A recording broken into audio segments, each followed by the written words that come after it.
தேசிய பசுமை தீர்ப்பாயத்தின் உத்தரவை அவமதித்த சாசன் கம்பெனி வாசலில் உத்தரவு நகலை ஒட்டி போராட்டம் அறிவிப்பு.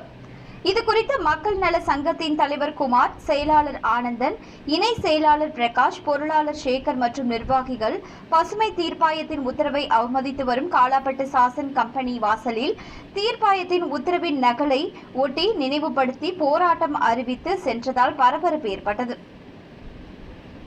புதுச்சேரி காலாப்பட்டு சுனாமி குடியிருப்பு மக்கள் நல சங்கம் சார்பில் மீனவர்களின் வலைகளை பாதித்து வந்த காலாப்பட்டு சாசன் மருந்து கம்பெனியின் கடலில் உள்ள கழிவுநீர் குழாயை வெளியே எடுக்க வேண்டி தொடுத்த வழக்கு காரணமாக சென்னை தெற்கு மண்டல தேசிய பசுமை தீர்ப்பாயம் கடந்த ஜனவரி 22ஆம் தேதி வழங்கிய உத்தரவில் கடலில் உள்ள கழிவுநீர் குழாய்களை அகற்றி வலை பாதித்த மீனவர்களுக்கு 10 லட்சம் ரூபாய் இழப்பீடு 3 மாதத்தில் வழங்க உத்தரவு பிறப்பித்தது. இந்த உத்தரவை செயல்படுத்தாமல் 8 மாத காலமாக அவமதித்து குழாய்களை வெளியே எடுக்காமல் பாதித்த மீனவர்களுக்கு இழப்பீடு வழங்காமல் சில கட்ட பஞ்சாயத்து நபர்களிடம் பல லட்சம் பேரம் பேசி ஆதரவு திரட்டி வருகிறது.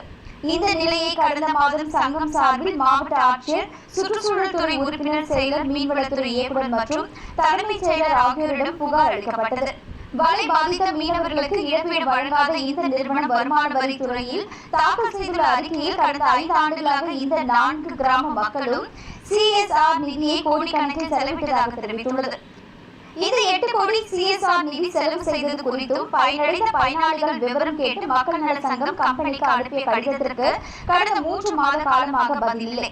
கடந்த 5 ஆண்டுகளாக உள்ளூர் மக்களுக்கு எந்த ஒரு நிதி உதவியும் வழங்காமல் ஏமாற்றி வரும் இந்த நிறுவனம் பசுமை தீர்ப்பாயத்தின் உத்தரவின்படி உடனடியாக கடலில் உள்ள கழிவுநீர் குழாய்களை அகற்றி பாதித்த மீனவர்களுக்கு இழப்பீடு வழங்க கம்பெனிக்கு நினைவுபடுத்தும் விதமாக மக்கள் நல சங்க நிர்வாகிகள் கூட்டாக சென்று கம்பெனி வாசலில் பசுமை தீர்ப்பாயத்தின் உத்தரவு நகலை ஒட்டி 15 நாட்களுக்குள் உத்தரவை அமல்படுத்தாவிட்டால் போராட்டம் நடத்துவோம் என்ற அறிவிப்பை வெளியிட்டு சென்றனர். இதனால் அங்கு சிறிது நேரம் பரபரப்பு ஏற்பட்டது.